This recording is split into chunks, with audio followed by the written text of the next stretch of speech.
एक घना जंगल था जहाँ सब जानवर मिलजुल कर रहते थे। मगर एक दिन जानवरों में बहस छिड़ गई कि जंगल का बादशाह कौन होना चाहिए। शेर गुर्राया, मैं सबसे ताकतवर हूँ, बादशाह तो मैं हूँ। हाथी ने सूंड हिलाई, नहीं, मैं सबसे बड़ा और मजबूत हूँ, बादशाह मुझे होना चाहिए। बंदर ने दरख्त हिलाया, अरे नहीं, सबसे चालाक तो मैं हूँ। बहस बढ़ती ही जा रही थी कि तभी एक छोटा सा हिरन आगे बढ़ा और बोला, बादशाह वो होता है जो दूसरों की हिफाजत करे, सबसे प्यार से पेश आए और मुश्किल वक्त में सबकी मदद करे। तमाम जानवर खामोश हो गए। अचानक जोरदार आवाज आई। एक दरख्त गिरने वाला था और नीचे कुछ खरगोश फंस गए थे।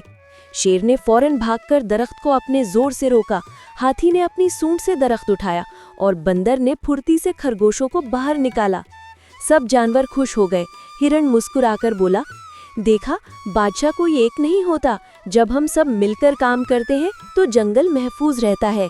उस दिन के बाद जंगल का कानून बन गया, ताकत, अक्ल और मोहब्बत जब मिल जाएं तो सभी बादशाह होते हैं।